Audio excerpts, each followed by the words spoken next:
el tema de esta mañana: Hosana al Rey. Y nos vamos a basar en la lectura que juntos hicimos hace un momento. Marcos capítulo 11. Marcos capítulo 11. En los 4 evangelios se encuentra el relato de lo que los muchachos representaron hace un momento. Desde la perspectiva de Mateo, el capítulo 21 de Mateo, versículos del 1 al 6. Ahí el Espíritu Santo coloca desde la perspectiva de Mateo lo que pasó cuando Jesús entró a Jerusalén. Marcos, que fue discípulo de Pedro, en el capítulo 11, versículos del 1 al 6, el Espíritu Santo le coloca a este hombre, una vez que seguramente Pedro le contó todo lo que había acontecido en ese día en que Jesús entró a Jerusalén, y tenemos el capítulo 11, versículos del 1 al 6, lo que pasó desde la óptica de Marcos. El médico Lucas, que es un historiador, nos da más detalles, investigó más, le entró más curiosidad por conocer qué pasó aquel primer día de la semana en que Jesús entraba a Jerusalén. Y el Espíritu Santo, en el capítulo 19, versículos del 28 al 34, del médico Lucas, tenemos la descripción, la narración de lo que pasó. El discípulo del amor, solo alguien recostado en el pecho del maestro. Este discípulo es íntimo, muy íntimo de Jesús.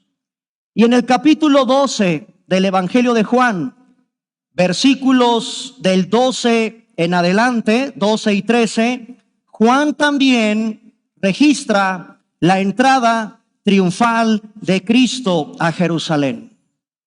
Llama la atención, hermanos, solamente 2 sucesos se repiten en los 4 evangelios: la multiplicación de los panes y de los peces se encuentra en los 4 evangelios, pero otro acontecimiento que repite es la entrada triunfal de Cristo a Jerusalén. El evangelista Mateo le dedica 1/4 de todo su evangelio a la última semana de Jesús, que comienza el domingo de Ramos hasta el domingo de resurrección. 1/4 de todo el evangelio de Mateo está enfocado a lo que pasó en esa última semana de Cristo. Marcos le dedica 1/3 de todo su evangelio para explicarnos qué pasó en la última semana de Cristo. El médico Lucas le dedica 1/5, una quinta parte de todo el evangelio para explicar, para investigar, para narrar todo lo que Jesús tuvo que sufrir en su última semana. Y el evangelio de Juan le dedica la mitad. La mitad de todo el evangelio de Juan es la última semana de Jesús. Hermanos, por eso se llaman los evangelios, porque los 4 enfocan su atención a la muerte, al sacrificio, a la agonía, al sufrimiento, a todo ese dolor del siervo sufriente de Jehová, que tuvo que ser necesario que pasara todo eso para rescatarte, para limpiarte en esta mañana, para rescatarte en esta mañana de la condición tan ruin y espiritual que tú tienes sin Cristo. Padre, en esta mañana queremos que tú abras nuestro corazón y nuestro entendimiento para que podamos volver a recordar a ese Jesús Salvador, al Hijo de David. Sálvanos. Tú ves cuán ciegos estamos. Concédenos en esta hora la visión de la fe. Tú, Señor, sabes con cuánto pecado, cuán lisiados entramos a este lugar. Danos la fortaleza de tu gracia. Oh bendito Hijo de David, purifica nuestro egoísmo y ven y reina en nosotros. Somos templos del Dios vivo y pedimos en esta tarde, oh grandioso Rey, que tu nombre sea exaltado y que antes de que abandonemos este recinto, clamemos otra vez en nuestro corazón: Hosana, Hosana, Hosana, bendito el que viene en el nombre del Señor. Gracias por tu palabra en esta tarde, oh Dios. Prepara el corazón de tu pueblo en el nombre de Jesús. Amén. El relato, primera parte de este mensaje. Mateo, Marcos, Lucas y Juan nos dicen que Jesús estaba acercando a la ciudad santa, la crema innata de la religiosidad de su época. Ese secreto que Jesús había mantenido de que a nadie le dijeran que Él era el Mesías y él era el Hijo de Dios. Ese secreto que con tanto cuidado había guardado durante su ministerio terrenal, ya no es tiempo de esconderlo. Ha llegado el momento cerca, en una aldea cercana a Jerusalén, de demostrar, de develar, de dar a conocer quién es ese profeta, quién es ese hombre que en una aparición pública se va a identificar con todas las profecías del Antiguo Testamento. Ya no es tiempo de esconder, ya no es tiempo de mantener en oculto quién es Él. Ha llegado el tiempo de que se cumpla la profecía 500 años antes de que Jesucristo entrara a Jerusalén. Profeta Zacarías, capítulo 9, versículo 9. Ha llegado el tiempo del cumplimiento de esa profecía. Y dijo el profeta Zacarías, aproximadamente 500 años antes. 500 años antes de que Cristo entrara a Jerusalén, el profeta Zacarías, capítulo 9, versículo 9. Alégrate mucho, hija de Sión, da voces de júbilo, hija de Jerusalén. He aquí tu rey vendrá a ti, justo y salvador, humilde, y cabalgando no sobre un caballo como lo hacen los conquistadores, no como el caballo del imperio de Julio César, no como el caballo conquistador de Napoleón. Hermanos, estamos ante la profecía de un rey que entrará sobre un asno. Pero la profecía es más contundente. Es el hijo de un asno, un pollino. Estará sentado sobre un pollino, hijo de una asna. 500 años después, Jesús, dice la Biblia, manda a 2 de sus discípulos cerca de Jerusalén, la región de Betfagé y la región de Betania.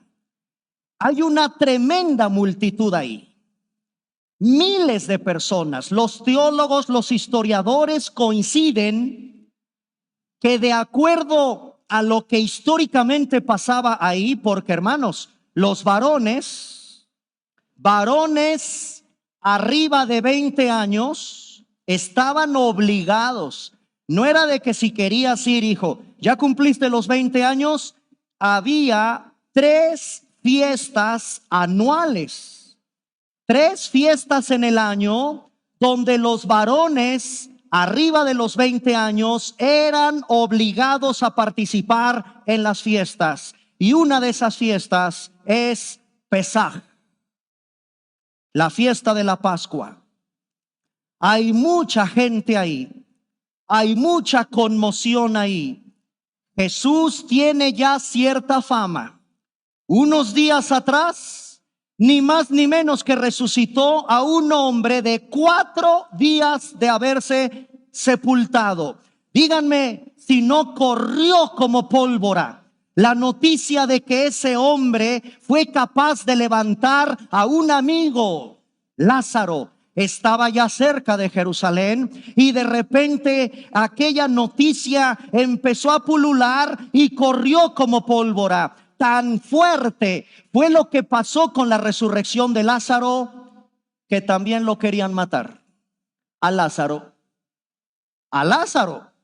Acompáñenme al Evangelio de Juan. Imagínense que hubiera habido WhatsApp o Facebook o redes sociales.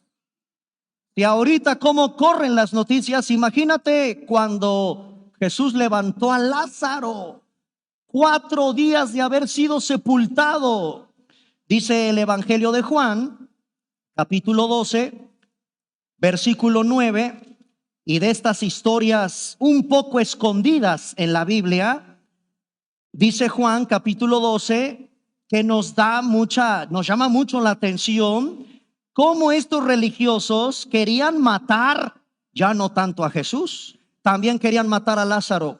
Capítulo 12, versículo 9. Gran multitud de esos judíos supieron entonces que Jesús estaba allí. Vinieron no solamente a causa de Jesús, sino también para ver a Lázaro. Había aproximadamente 3 kilómetros de distancia entre Jerusalén y Betania, a donde resucitó Lázaro. La tumba de Lázaro estaba cerca de Betania y hay 3 kilómetros, en realidad está muy cerquita de Jerusalén. Por eso esos judíos corrieron a Betania, vayan a Jerusalén, y era un movimiento de gente para ver a Lázaro, porque ¿quién no va a conocer a un muerto que levantaron de la tumba? Hay mucho que preguntarle.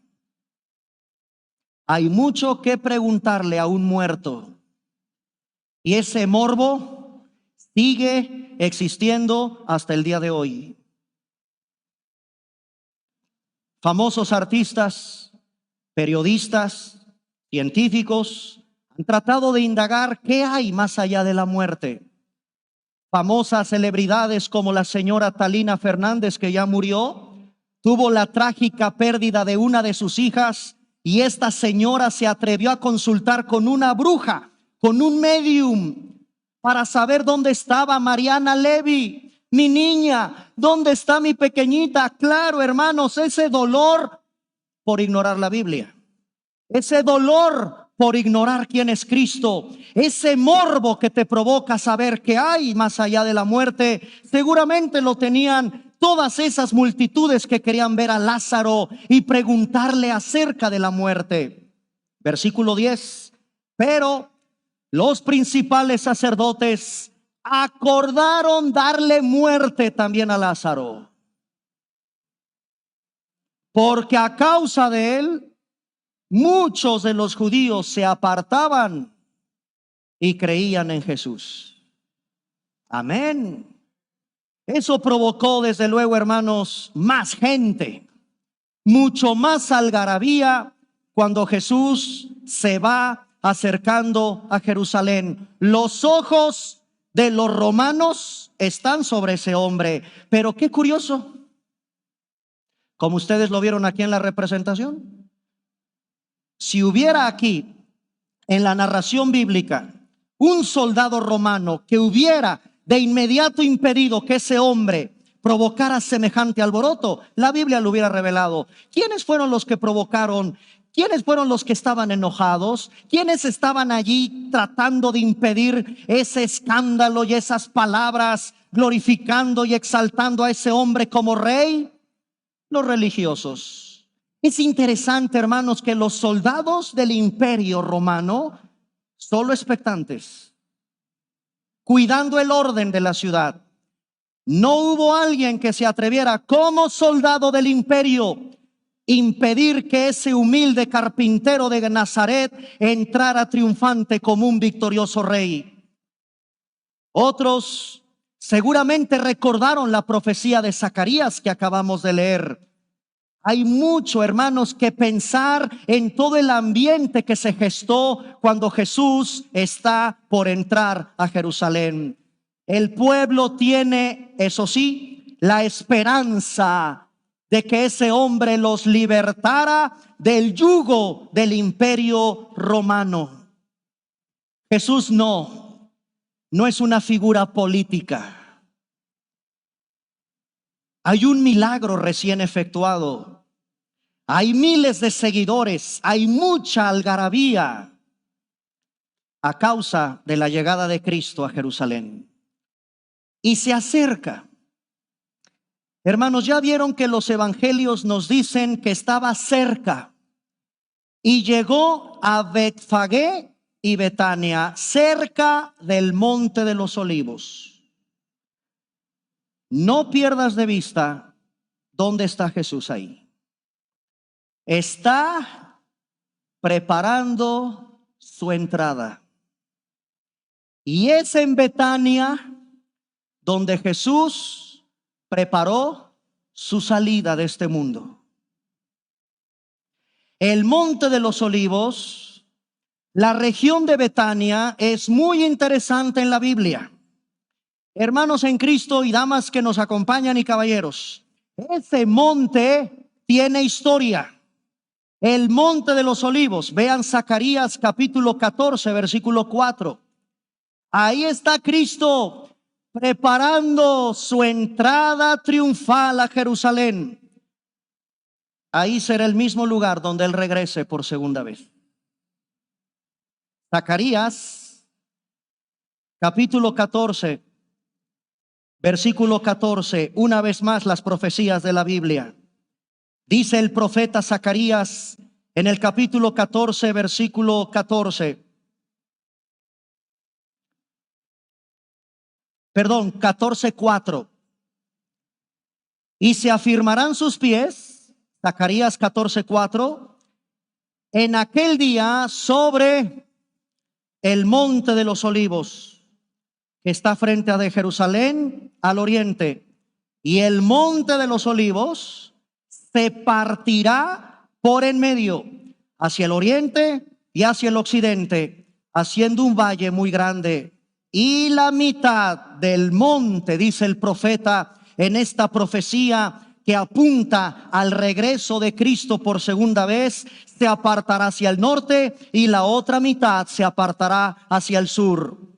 No solamente el profeta Zacarías me habla de ese monte, el libro de Ezequiel, tremendo el libro de Ezequiel, en el capítulo 11, versículo 22. También el profeta Ezequiel, capítulo 11, versículos 22 y 23, refiere lo siguiente. Ezequiel, capítulo 11, versículo 22. La Shekinah de Dios, la gloria de Dios estaba en el templo, dice el profeta Ezequiel. Y de repente, por causa de tanto pecado que hay ahí, la gloria de Jehová, la Shekinah del Señor, la nube que representa su presencia, sale de entre los querubines, sale del templo y hace un recorrido. La gloria, la presencia de Jehová. ¿Y dónde crees que se posa? Sobre el monte de los olivos. Vean Ezequiel capítulo 11 versículo 22. Después alzaron los querubines sus alas y las ruedas en pos de ellos, y la gloria del Dios de Israel estaba sobre ellos. Y la gloria de Jehová se elevó de en medio de la ciudad. Quiero que no pierdan de vista que el Señor está abandonando el templo, abandona la ciudad y mira a dónde se va a ir a posar su gloria. Esa gloria que está encarnada, que va a entrar en un burrito, esa gloria se coloca, se pone sobre el monte que está al oriente de la ciudad. Ese es el monte de los olivos. Y en la región de Betania, vamos a Lucas 24:50. Allí mandó Jesús a 2 de sus discípulos: vayan a Betania, está también Betfagé, y vean lo que pasó en Lucas capítulo 24, versículo 50. Los sacó fuera hasta, otra vez los regresa, exactamente a la aldea donde desataron el pollino. Betania. Dice Lucas capítulo 24, versículo 50, los sacó. Es interesante que Jesús no asciende al cielo desde el templo. Cristo no se fue al cielo en la plaza principal de Jerusalén. No, se fue a una aldea muy humilde, insignificante. Ahí no se encuentra radicada la religiosidad de los fariseos, de los saduceos y de los maestros de la ley. Los lleva hasta Betania, alzando sus manos los bendijo. Y aconteció que bendiciéndolos, ahí está su ascensión, se apartó de ellos, fue llevado arriba al cielo. Después de haberle adorado, dice el evangelista Lucas, ahora sí, regresan a Jerusalén con gran gozo, y estaban, ahora sí, en el templo, alabando y bendiciendo a Dios. Amén.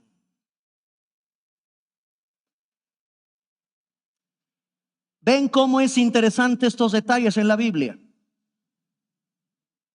Ahí fueron enviados a Betania 2 discípulos. ¿Cómo se llaman esos discípulos?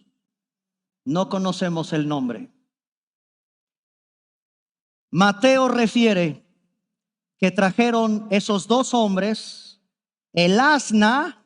Acuérdense de la profecía de Zacarías. El asna ya madura, una hembra, pero con la hembra tiene que ir un pollino.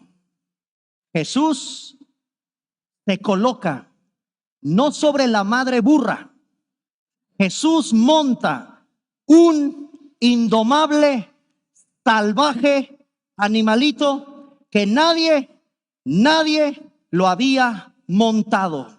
Ese animalito es un pollino, es un animal joven, y lo llevan con la madre, con la mamá burrita, para calmarlo, para que el pollino no se alebrestara, no se alterara. Ahora, mis queridos hermanos, entendamos algo. En tu vida y en mi vida, quien controla todo es Jesús. Por más salvaje que seas, con todo respeto.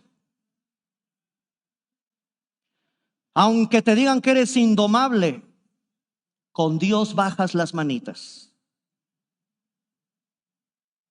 Aunque digas que no, Dios dice que sí.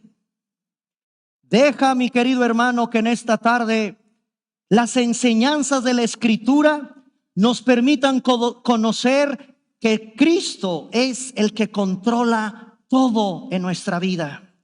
Este animalito nadie lo había montado.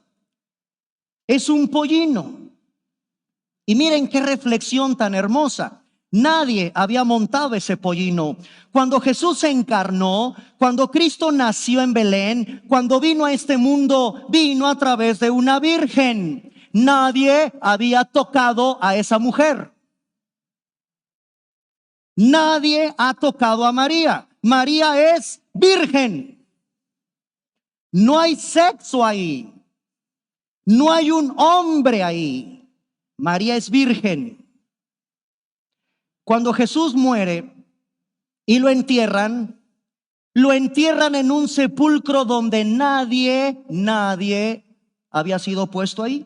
No está contaminado, está nuevo. Era de un rico, por cierto, solo los ricos tenían la posibilidad de comprar sepulcros como los que tenía en esa época José de Arimatea, Nicodemo, donde pusieron el cuerpo de Cristo. Nadie, hermanos, nadie había sido colocado en ese sepulcro. Cuando Cristo cruzó muchas veces los lagos, lo hizo en barcos prestados. Nada era de él. Cristo nunca tuvo una propiedad. Cuando entró en Jerusalén, lo hizo en un pollino prestado.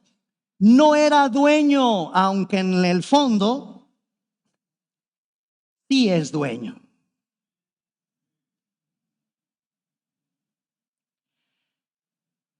Una mujer virgen, un sepulcro prestado, una barca prestada, un pollino prestado, una tumba prestada. Hermanos, Él es el dueño de todo.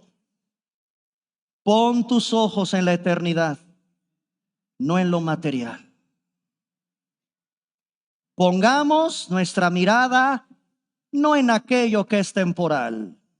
Pongamos nuestra mirada siempre en lo eterno. Y hacia allá vamos todos los verdaderos hijos de Dios. ¿Quiénes son esos dos discípulos? No lo sabemos. Hermanos, están en el anonimato. No se te olvide una gran lección. Al Señor no le importa quiénes son.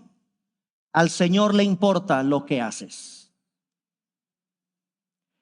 Jesús nos muestra al enviar a estos dos discípulos que están en el anonimato. Lo más importante es lo que hicieron. Yo te pregunto en esta tarde, ¿qué estás haciendo tú por la obra de Dios? ¿O quieres los reflectores sobre ti? ¿Quieres que se te reconozca cuánta teología tienes? ¿Quieres que en verdad recibir aplausos y las cámaras y todo el foco de atención esté sobre ti? No, hermanos. Nunca olvidemos a estos dos del anonimato que fueron y obedecieron sin saber. El Espíritu Santo no le place mostrarnos quiénes son. No sabemos quiénes son. Nunca pretendas la vanagloria y el aplauso en la obra de Dios. Jamás. Ahora bien, en Marcos capítulo 11, versículos del 2 al 3. Marcos 11, del 2 al 3. Este rey es soberano. Es un rey que está a punto de cabalgar a través de las calles con solemnidad y proclamará ser rey.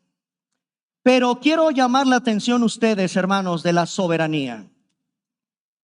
Dice Marcos capítulo 11, versículo 2. Vayan a la aldea que está enfrente a vosotros. Y luego que entréis en ella, hermanos, allá hay gente, son calles polvorientas, son humildes viviendas, no son las calles que tú y yo conocemos hoy, pero es una aldea a donde Jesús pide que vayan estos dos discípulos, entren en ella y desde aquí vean la soberanía. Cuando entren van a encontrar un pollino atado. Un momentito. Los pollinos no se ponen afuera de la casa. Los pollinos están dentro de las casas, en los patios. En una determinada hora del día, al dueño se le ocurre ir al patio y colocar al burrito y al pollino, la burrita al pollino en la entrada. Díganme no si Dios es increíble. Hermanos, los burros, los animalitos no están a la vista, están en los patios. ¿En qué momento? Eso se llama la soberanía y la providencia de Dios. En una determinada hora del día, al dueño se le ocurre sacar al pollino que está atado. Ningún hombre, ahí está, ningún hombre lo ha montado. Desátenlo. Qué incómodo, ¿no? Maestro, ¿vamos a robarlo? Nos mandas a una aldea para empezar, pero los animales no están a la vista, están escondidos en los patios. No, Dios se encarga. Llegan a la aldea, caray, ahí hay un pollino y ahí está la burrita, desátenlo. Hermanos, cualquiera hubiera brincado y de hecho brincaron. ¿Por qué? ¿Qué hacéis desatando al burro y al pollino? Soberanía de Dios, providencia de Dios. Lo van a desatar, tráiganmelo. Y ya sabía el Señor, ya sabía. Si alguien les preguntare por qué hacen eso, díganle, el Señor lo necesita. Y miren que a pesar de que ese pollino tiene un dueño, que es Él, Dios no es un ladrón. Díganle que lo voy a usar, es mío, en estricto sentido me pertenece. Dicen los salmos, la tierra y su plenitud es mía. Y sin embargo, aprende de la humildad, aprende de este precioso Salvador. Díganle que lo voy a devolver. Hermanos, ¿cuánto apela el Señor a nuestro corazón generoso? Cuidado, y el día que creas que es mi título, mi dinero, mi carrera, mi casa, no. Todo es tuyo, Señor, y me lo has prestado para que lo administre y lo administre bien. Y tú eres el dueño que da y el dueño que quita.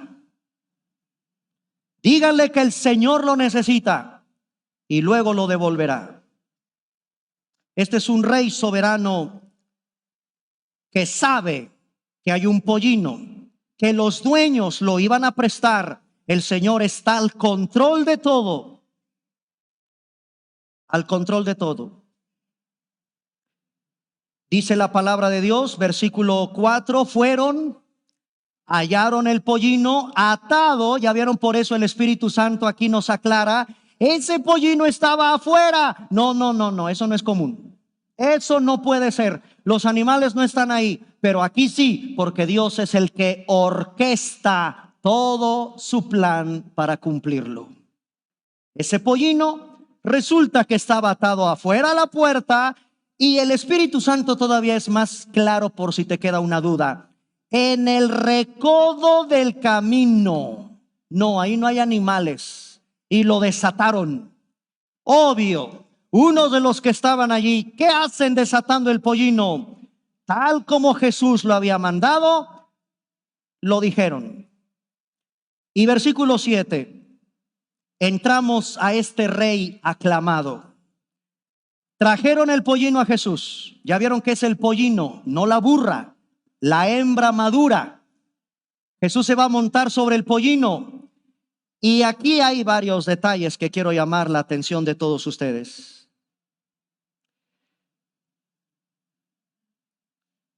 Al llegar a la aldea, buscaron el pollino, lo desataron. No hay mayor explicación. Obedece.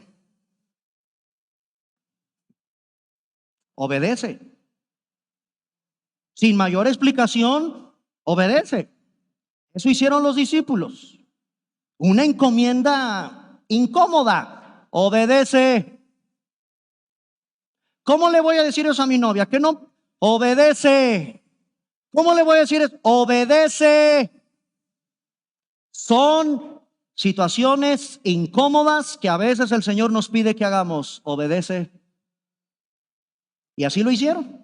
Obedecieron, trajeron el pollino y sin más explicación. Ahora vamos a este rey aclamado. Capítulo 11, versículo 7. Traen el pollino a Jesús y echan sobre él sus mantos. Y Jesús se sentó sobre él. Otros muchos, versículo 8, también tendían sus mantos por el camino. Otros cortaban ramas de los árboles y las tendían por el camino. Y los que iban delante, los que iban detrás, recuerden, ahí hay una gran multitud, muchísima gente. Gente delante, gente que viene detrás. Ya empieza Jesús, ojo, colocan mantos sobre el pollino. No hay silla de ruedas, no hay silla de caballo, no hay sillas para montar. Hay que colocar, hay que poner sobre Jesús el manto, y a la hora de que pase Jesús, coloquemos esa especie de alfombra con los mantos, con las ramas.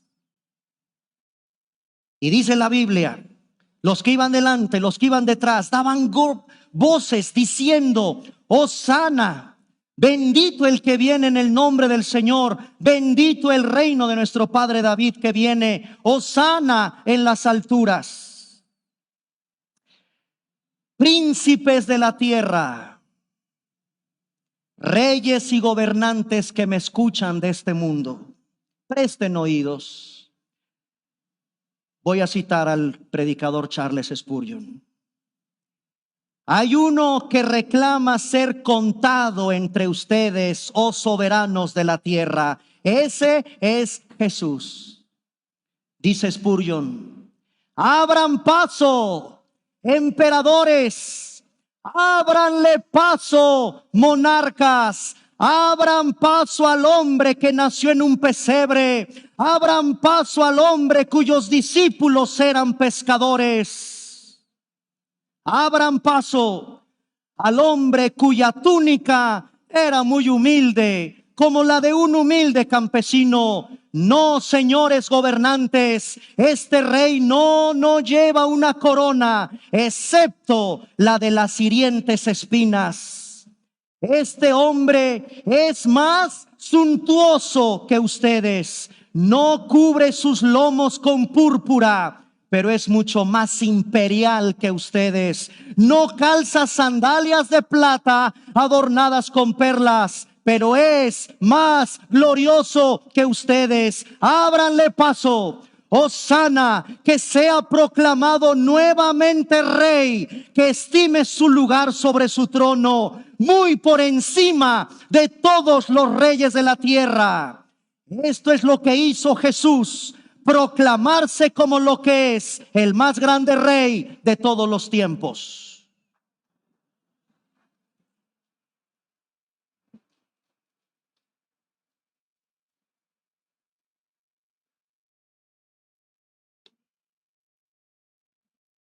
Esto es la manera en cómo Charles Spurgeon predicaba. Sí, hermanos, Mateo 21, también Mateo 21, versículos del 6 al 8. Nos dice el evangelista Mateo: trajeron el asna y el pollino, pusieron sobre ellos sus mantos y él se sentó encima. La gente se despojó. Se despojó de sus mantos. Hicieron un asiento cómodo al rey. Sobre ese animalito pusieron en el lomo del pollino para que Jesús se sentara. No existían las sillas para montar.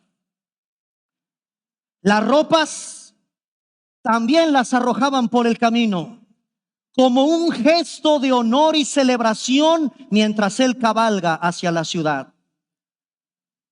El trato fue como un rey. Hermanos en Cristo, y aquí viene una lección importante. Pon todo a disposición del rey. Despójate. Quítate un poquito de tus comodidades. Deja que Él sea quien entre triunfante en tu vida. Y si para eso hay que quitarte un poquito de esos beneficios, comodidades, áreas de confort, no nos gusta, hermanos, aquí aprendamos que las ropajes, el honor, despojémonos un poquito de eso, porque quien va a recibir el aplauso, no eres tú, es Él. Quien va a recibir la gloria es Él. Despójate, quita tus comodidades, la entrada triunfal es de Él. Hubo ramas de palmas agitadas para que el rey pasara. Hay multitudes ahí que exclaman la palabra Hosana. Y esta palabrita Hosana significa sálvanos ahora, sálvanos ahora. Las ramas se usaban para celebrar una gran victoria y van acompañadas de un gran grito de victoria. Esto está inspirado en el Salmo capítulo 118. Salmo capítulo 118, versículo 25. Dice la Biblia en el Salmo 118, versículo 25 y 26. Oh Jehová, sálvanos. Eso es Hosana. Salmo 118, 25. Oh Jehová, sálvanos. Ahora te ruego, oh Jehová, que nos hagas prosperar ahora. Bendito el que viene en el nombre de Jehová. Desde la casa de Jehová os bendecimos. Eso gritaba la multitud. Pero también, hermanos, encontramos unas cosas interesantes de lo que la gente gritaba mientras Jesús iba caminando. Acompáñenme al Evangelio de Lucas, capítulo 19. ¿Se acuerdan? ¿Se acuerdan que cuando Jesús nació, algo similar gritaron los ángeles? Pero en Lucas capítulo 19, versículo 37.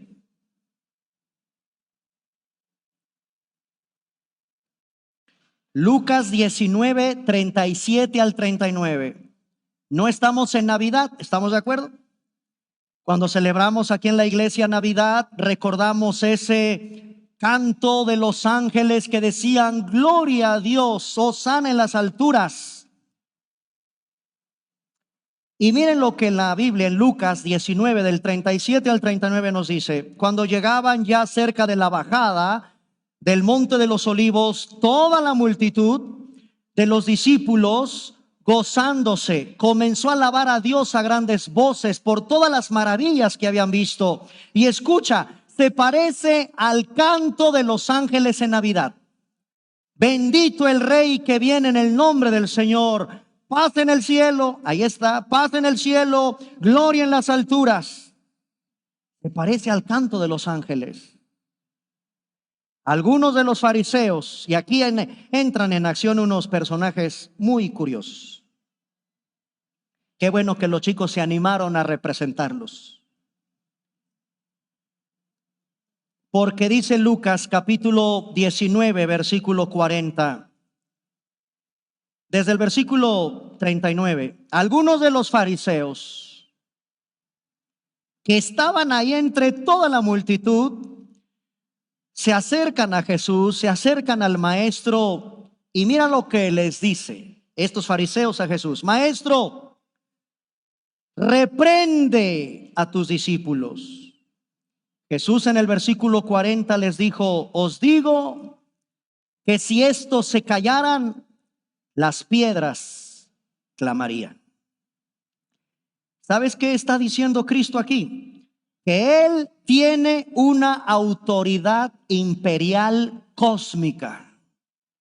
Su gobierno se extiende a toda la tierra. Si sus discípulos se hubieran callado, el cosmos entraría en una celebración. Hermanos, en esta tarde, para ir terminando, quiero hacerte unas preguntas. ¿Qué tan dispuesto estás para alabar a Dios con libertad? En esta hora tenemos más evidencias de saber quién es Jesús que ellos en aquel tiempo. Seamos un poco como Lázaro, testigos ambulantes, que sabemos que pasamos de muerte a vida. No te silencien los fariseos. No te silencies por el temor. Nunca te avergüences de tu fe. Pídele a Cristo que tú seas un testimonio portentoso de su obra. Dice Pablo, por ejemplo, en Romanos capítulo 1, versículo 16, no me avergüenzo del evangelio. No me avergüenzo del evangelio porque es poder de Dios para salvación. Que no te silencien los fariseos. Nunca temas de hablar de tu Señor. Sé un testigo ambulante como Lázaro, que has pasado también igual que Lázaro de muerte a vida. Hermanos, yo no sé si en este gentío hay una verdadera adoración hacia Jesús o una simple adulación. ¿Es una multitud de aduladores o es una multitud de verdaderos adoradores? ¿Y sabes qué hace Jesús cuando entra a Jerusalén? ¿Ya vieron qué sigue en la narración bíblica? Se dirige al templo. Si el templo está bien, todo estará bien. Pero ¿qué creen? Estaba mal. De hecho, la Biblia es muy curiosa en la narración. Dice que Cristo entró al templo, revisó y se volvió a ir. Si el templo está bien, si tu vida espiritual está bien, todo estará bien. ¿Se entiende? Pero en el caso de la época de Jesús, no estaba bien. Amada iglesia, ¿cómo estás hoy? ¿Dejas que el Señor inspeccione? Revise cómo lo hizo cuando entró a Jerusalén. ¿Qué va a encontrar en su iglesia del siglo XXI? Este es un rey, entiéndelo, espiritual. Por esta razón no acude a templos o palacios temporales. Cristo está interesado en ese palacio espiritual, en ese templo espiritual. Él cabalga hacia el templo y luego toma posesión del templo. Comienza a enseñar desde ahí, como lo había hecho anteriormente, solo que ahora tiene la posesión de un rey en su templo, y ahí sentado en su trono profético enseña a su pueblo en los atrios reales. No hay una razón, oh reyes de la tierra, regreso con Spurgeon, por la que Cristo no hubiera sido más poderoso que ustedes. Si su reino hubiera sido de este mundo, habría podido fundar una dinastía mucho más duradera que la del Imperio Romano. Cristo hubiera podido reunir miles de tropas, ejércitos, cuyo poder de legiones sería el más poderoso del mundo. El Señor, con un soplo, hubiera derretido como la nieve delante del sol del verano todos los ejércitos del mundo. ¿Habría podido el Señor despedazar la imagen romana hasta convertirla en una masa triturada? Como un vaso de alfarero hecho añicos, con una vara de hierro los habría pulverizado. Es una impertinencia creer o pensar que Cristo debe ser adorado con una arquitectura portentosa, con magníficas vestiduras sacras, con altivas procesiones, con la alianza de un Estado con la iglesia, con hacer de los pastores, líderes y obispos de Dios magníficos señores y gobernantes, con alzar a la iglesia misma como un reino de notables y selectos teólogos, con intentar poner sobre sus hombros esas vestiduras que nunca les quedarán, vestidos que nunca fueron diseñados para ellos. Si a Dios, hermanos, verdaderamente le importara la gloria de este mundo, pronto habría estado a sus pies. Si hubiera querido tomar el gobierno del mundo, ¿quién lo hubiera impedido? ¿Quién hubiera levantado su dedo en contra de su poder? Pero, termina Spurgeon, a él no le importan esas cosas. Lleva tus baratijas a otra parte. Retira de aquí tus oropeles. Dios no los necesita. Quita tu gloria, quita tu pompa, quita tu esplendor. No necesita nada de eso en sus manos. Su reino no es de este mundo.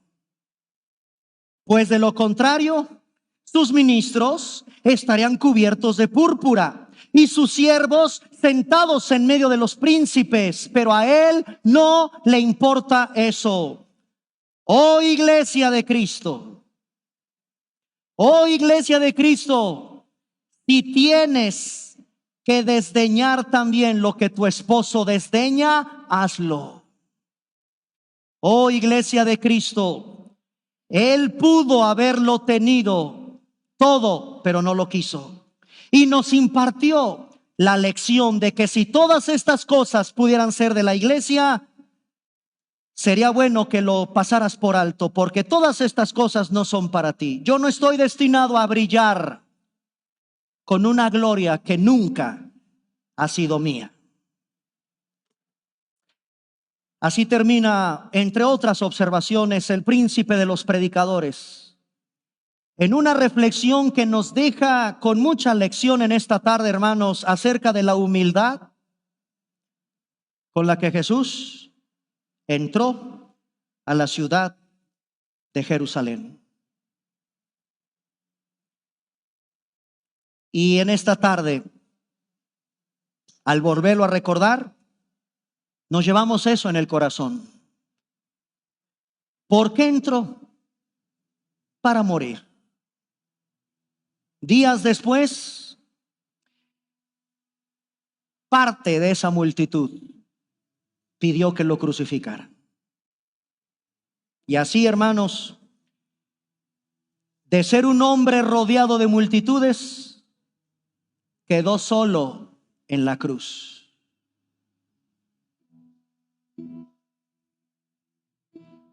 Para llevar tus pecados y los míos en la cruz. Es lo que vamos a reflexionar en esta semana. Su muerte y su sacrificio por todos nosotros. Pongámonos de pie, por favor.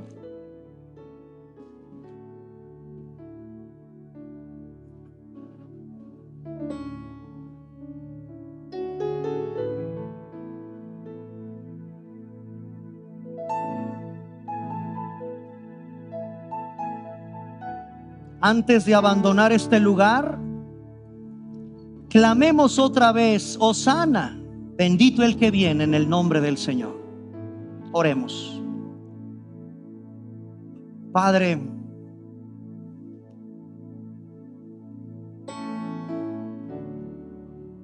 tú eres rey,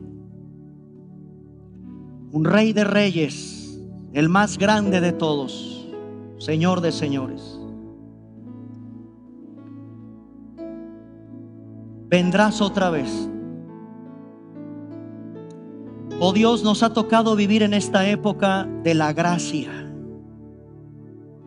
Tu gracia es la época del evangelismo, es la época de predicar de Cristo, de ese rey que vino en la humildad, montado en un pollino, pero que algún día regresará con poder y con gran gloria. Amado Señor, valiente Jesús, decidido a enfrentar la muerte, el sufrimiento y el dolor que representa cargar, llevar, agonizar, sufrir, morir por el pecado, por nuestro pecado. Es por nuestra maldad, Señor, la nuestra, que tú decidiste venir a este mundo